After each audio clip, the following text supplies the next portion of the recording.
L'ensemble du monde animal respire en grande partie grâce au plancton végétal, qui produit chaque jour plus de 60% de l'oxygène atmosphérique, soit bien plus que les forêts tropicales.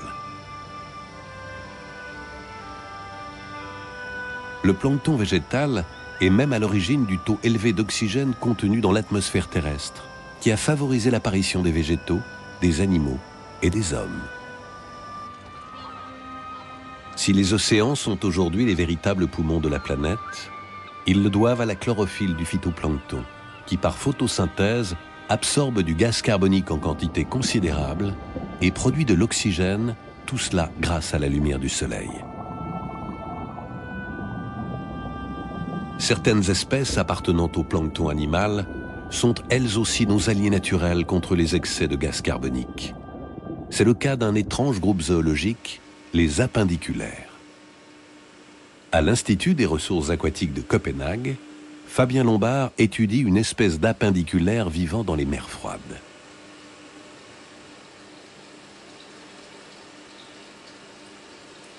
Les apindiculaires sont très proches de nous, vu que ce sont un peu les ancêtres de tous les vertébrés, c'est-à-dire juste avant que les organismes commencent à fabriquer une colonne vertébrale, c'est-à-dire avant les premiers poissons, etc. Les apindiculaires ont le même développement embryologique que nous, tout du moins dans les premiers stades de notre développement embryologique.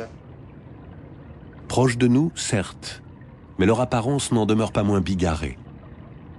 Long de 2 mm, chaque animal est composé d'une tête, qui contient tous les organes vitaux, digestion, reproduction, centre nerveux. Juste en dessous, le filament qui vibre presque en permanence, c'est la corde, l'ancêtre zoologique de notre colonne vertébrale.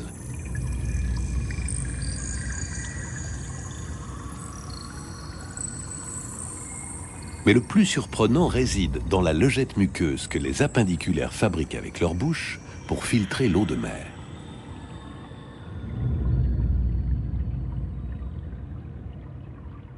Une fois gonflée d'eau, cette logette prend une forme circulaire qui entoure l'animal.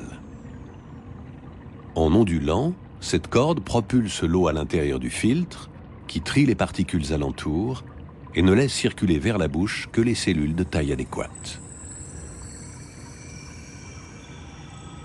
Cette logette est tellement efficace en fait qu'elle va finir par se colmater au bout d'un moment, et donc l'apindiculaire est obligé de la quitter et va en resécréter une nouvelle très rapidement.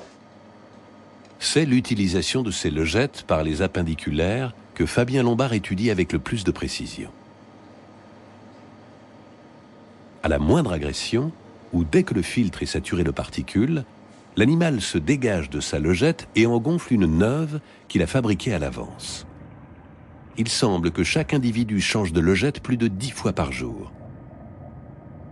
Si on multiplie ce nombre par la quantité astronomique d'apindiculaires que véhicule le plancton des océans, la masse obtenue est tout simplement gigantesque.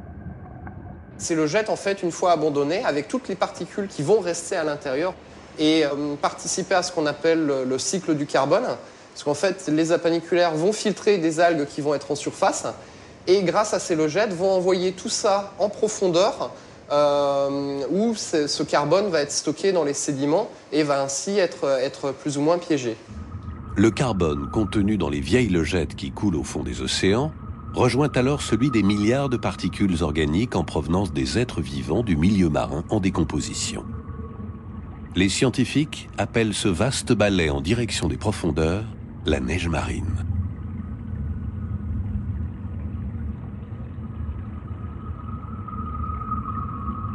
Séquestré au fond des océans, le carbone ne retournera pas dans l'atmosphère à l'état de gaz carbonique.